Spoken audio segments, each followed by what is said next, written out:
like a mountain that's flowing, a river that flows. Let me come over, I know you know, when you dance, ooh, I can really love.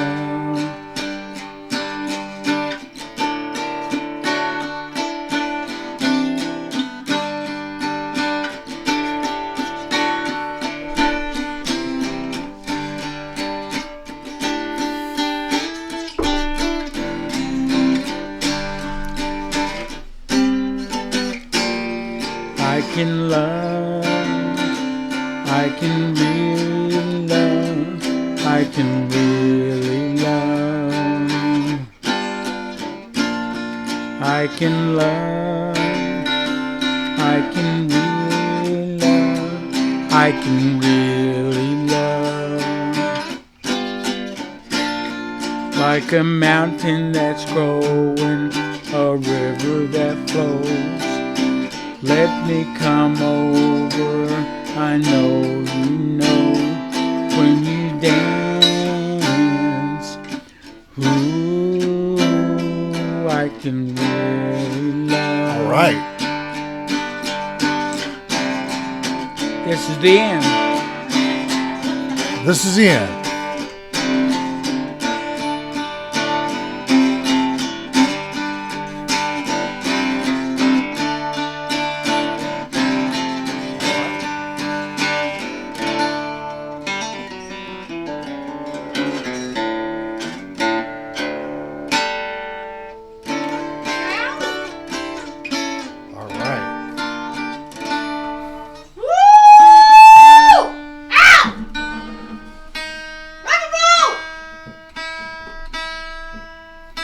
So, How did you know? So, how did you know? Did you go to high school with like Christopher Cross or something? yeah, I did. Did you? Mm-hmm. So was he like a musical guy when? Yeah, he's a real dick. They Was he? played in a band together. Oh, he's fine. Was he? So, when he first got signed, he had Tommy Taylor in the band, and they played at the Teen Canteen. Yeah. And Cheryl, the album had just come out, I think, and Cheryl was there. And she was backstage talking to Chris, and she was so drunk, she almost threw up on Tommy Taylor. Cheryl who? You. I did? Yep. Really? Yep, you almost threw up on him. I wasn't at the Teen Canteen. That's what he said. Tommy Taylor said that. I was a kid. Of course, Tommy Taylor and I were both at the Led Zeppelin show in Austin. Yeah. I was a And child. it was before he was in Christopher Cross.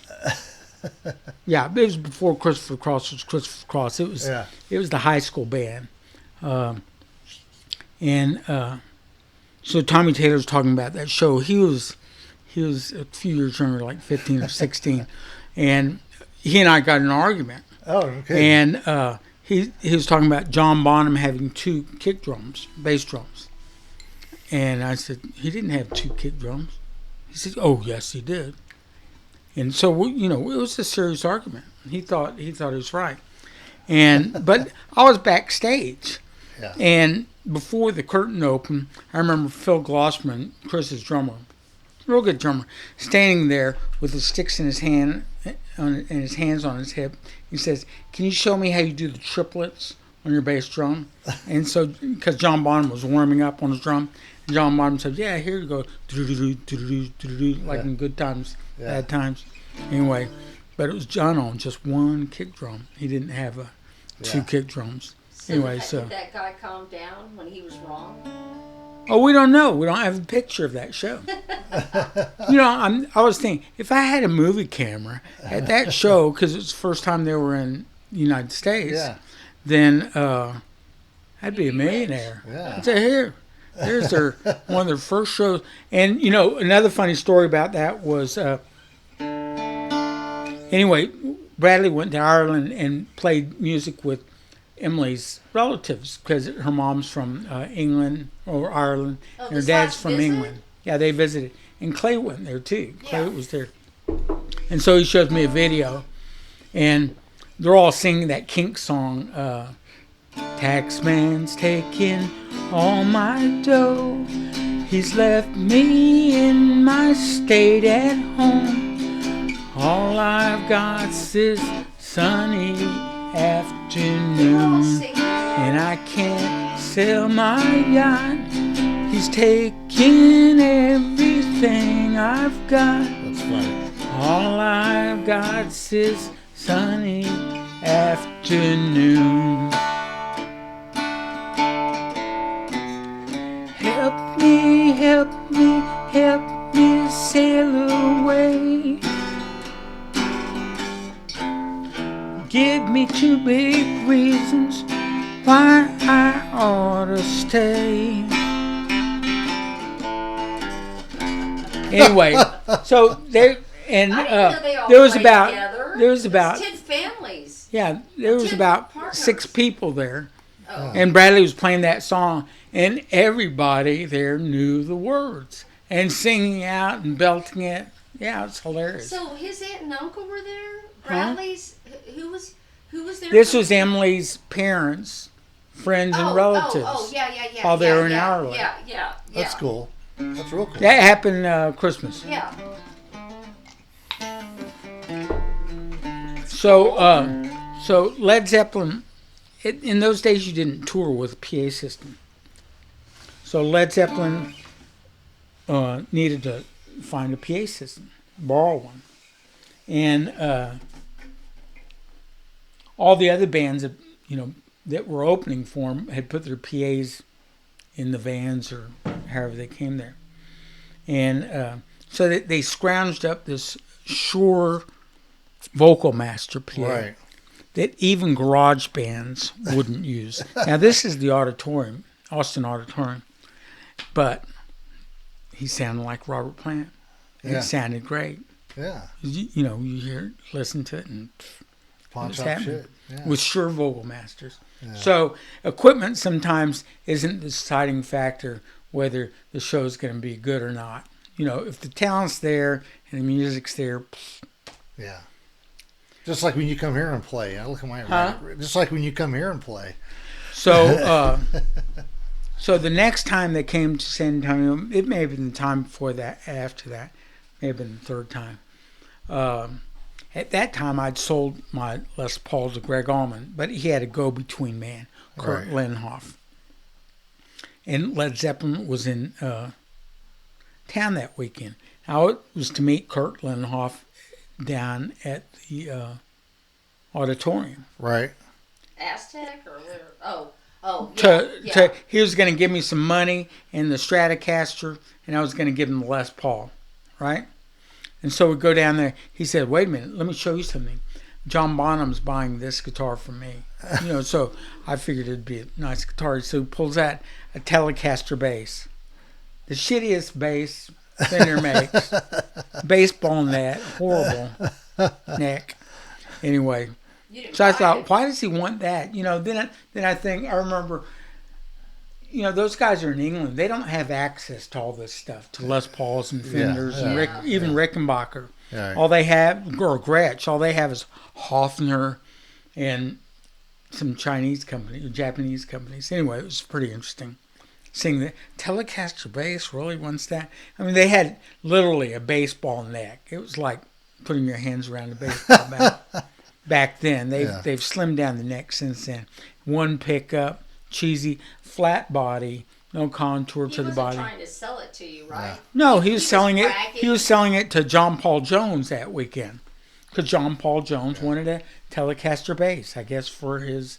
And what's funny is I went and saw them that night, and he was playing the Telecaster bass, and he sounded like John Bonham. That's hilarious. Yeah.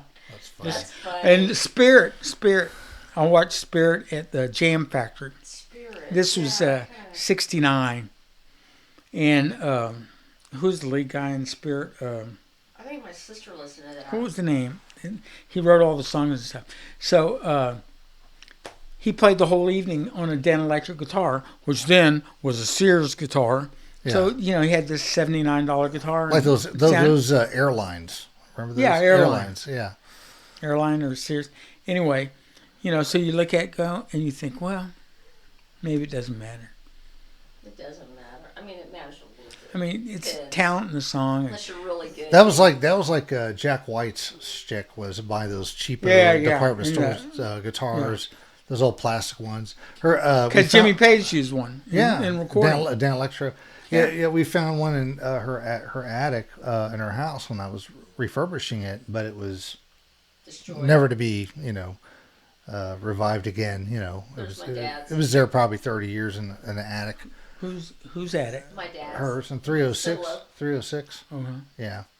508. So, or 5, whatever your house was. That's what that ES-295. Yeah. He'd already given it to me, I think, or something like that. It was like No, cut. he It was gave cut. you a different one. It was cut in half and glued, but it was like a department store kind of. Oh, okay. I think I know what you're talking about. Yeah. He And- gave you a different one. It wasn't that one. And I sold him a Gibson acoustic. It was a nice one that I got from Debbie. Well, It might have been that one. But the Was it? guy No, at no. Jason at Guitar Space Tone wanted that ES-295 really bad. So he wanted it so bad that he traded a Ernie Ball Stingray bass for it. wow. Well, it turned out the Stingray bass was kind of a piece of junk. That was Daniel's assessment and mine. It was just kind of dead. Yeah. But that ES-295 needed so much work. You know where the numbers came from? ES-330, 335, ES-295. That's the price that Gibson sold the guitars for when they first came out. So ES-295 was $295. Now JJ would brag about that That's guitar my being dad, JJ. being number 2, Yeah. the second one made Wow. by the Gibson factory, Wow. because it had a 2 stamped on the back of the neck. Wow. The problem is that 2 was kind of cockeyed like that. Yeah, it got And it bent. was a big 2 stamp. That's what they did to the factory second guitars. They didn't get a serial number. They had a 2 stamped on the back of the neck. Oh. So it he'd was- brag, it this was a the blim. second one that came off the assembly line. But it was a blim. But he played it. Yeah, he played He it. played it. But that neck was all sunken. That was, Yeah, the neck was fucked it needed up. so much work. It's so sad. Anyway, Jason wanted it because the guy in U2, Edge, played one Oh, okay. sometimes. Yeah. My dad's? No, Well, he one wanted like your it. dad's ES-295 Yeah. Wouldn't like it. Yeah. because the Edge used one. Yeah. Yeah. Yeah. Interesting.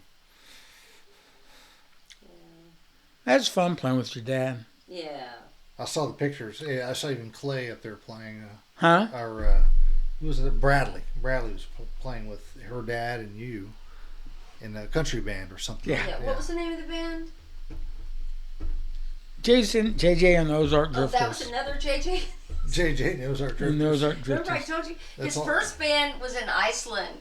He was Yeah. like 17. It was JJ and the Ozark Drifters. I mean, then he was in In England. Iceland.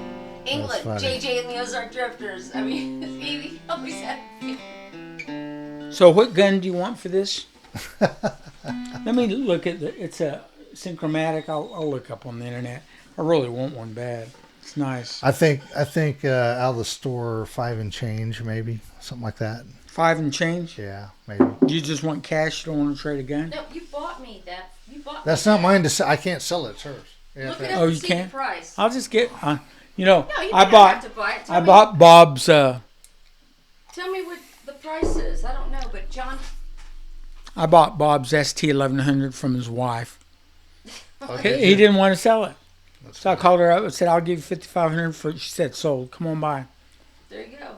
That's It, fine. it wasn't her bike, but Yeah. he already had another bike.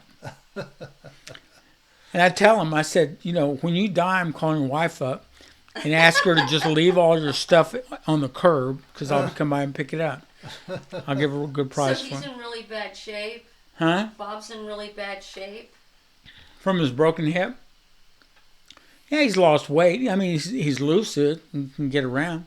Does he look better? Yeah, he looks fine. He's always kind of looked a little bit old lately. Okay, man, I'm going to run.